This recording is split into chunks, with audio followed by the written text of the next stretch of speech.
Hello everyone, today's video will be about scrimming as requested by Simon. Subtitles are available. So, to the newer players, let's define what scrimming is. You can take scrimming as a practice you will do in the real life in any sport, including gaming. Without scrimming or practicing, you cannot and won't reach anything. So if you want to do something out of your team, scrimming is mandatory. Scrimming is a scheduled 5 vs 5 custom match between two teams on a fixed map or maps, in order to practice specific things.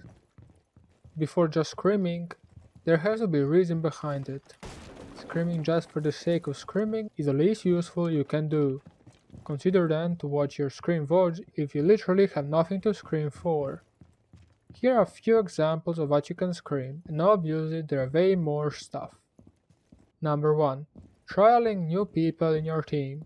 Scrimming with the new people is the best way to find out if they are ready for your team.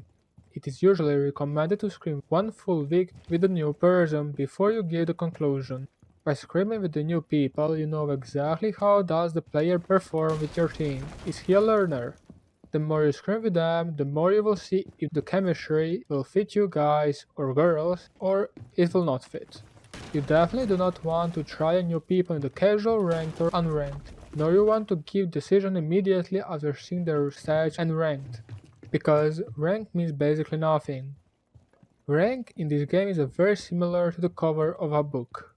Sure, that's your first impression with the book, but what is inside of it makes it the book good or bad, which is in this case screaming only. Assuming that you have clear 5 or 6 in a team, then you can scream 4. Number 2. Communication.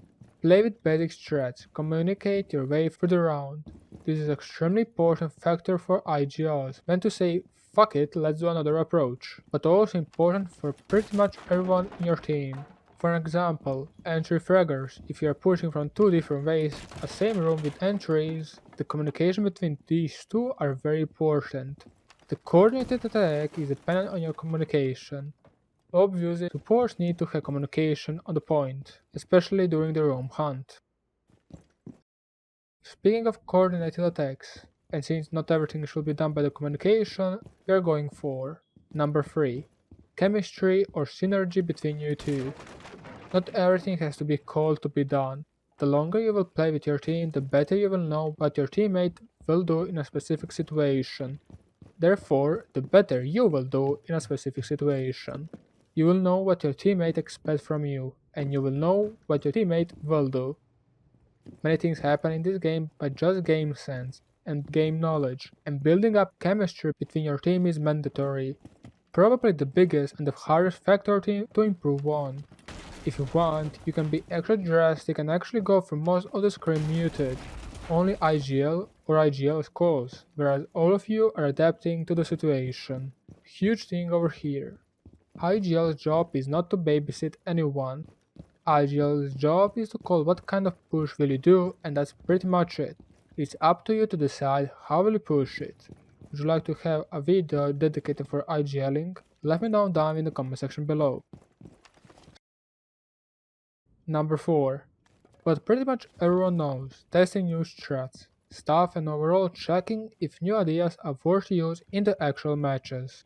It is important to know that, for an example, if you have a super cool strat to defend an objective, however you lost that round, keep doing the same or similar strat with a few to none adjustments.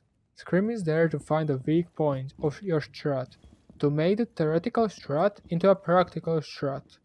A strat can work wonders in theory, but in action it simply is not there. Usually that happens when a strat is, let's say, heavily passive based, but you don't have passive players. Even if you lack a bit of being passive, the strat could easily collapse. It is important to force an idea or two in the scrim. Later on, after the scrim, you will do major changes, if necessary when watching VODs. Speaking of VODs, it is necessary to watch VODs up to scrims, or at least during that week, when you're fresh mind about what you and your team has done. Don't check VODs after 2 or 3 weeks. You won't remember the reason why you did a next thing, therefore you won't be able to improve upon that. Also, when watching VODs, try to watch it with everyone together. I will give you a couple of links from where you all guys can watch the VODs together in the description below. I will recommend you to have one day a week scheduled to watch VODs only, a fixed date just like you need to have for scrims. There will be a couple more things, but you might think that scrimming is actually giving away your strats to the enemy, and it kinda is.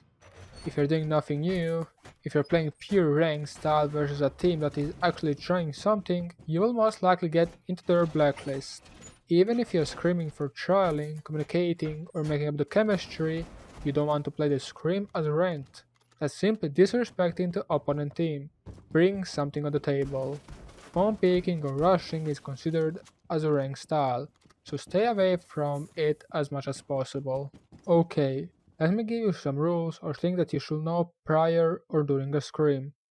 When you're looking for a scrim, you want to type LFS 2/3. It stands for Looking for Scrim, Tier 2, 2 or 3 maps.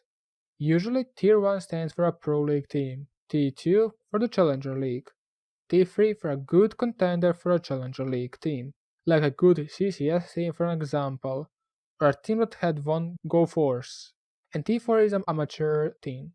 Make sure to keep your tier as it should be.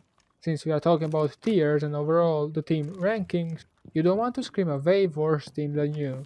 That's simply wasting time. But you also don't want to scream T1 team if you're not T1 or T2, or a very high T3, because you will get stomped and won't learn anything. Consider these factors.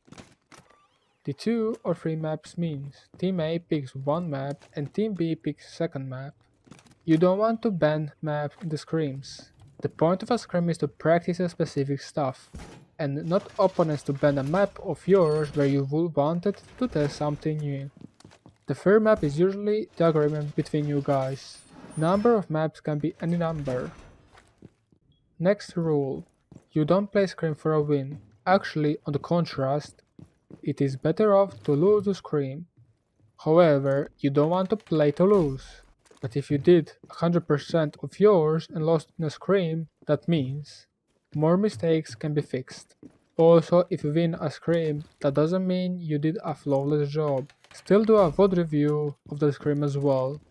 Moving on, scrimming is a private stuff. That means taking pictures of your 3 kill ratio in a scrim and posting it on Twitter, or doing YouTube clips about matches that happen in your scrim, or very similar stuff is usually not recommended. That's a great way to end up in someone's blacklist. Thinking out loud that you have scrimmed a team is also not recommended. Keep private things private. When you scheduled a scrim at 8 PM, be ready to start the match, and not the game at 8 PM. No one likes to wait, so neither your scrim partners. Also play all the maps. Do not rage quit during the scrim or after a map, nor quit after a map. When you schedule a scrim, give your best not to postpone it or to cancel it. That's another great way to get blacklisted.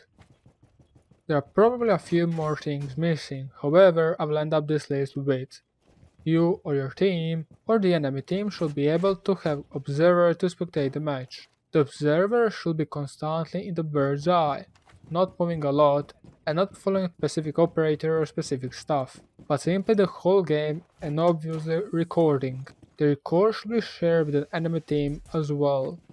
Obviously, there are some teams that will not be accepting having observer, but if someone asks you, it's a common thing to have, and usually saves loads of time for analysts and coaches that have to check all 5 different POVs of a player.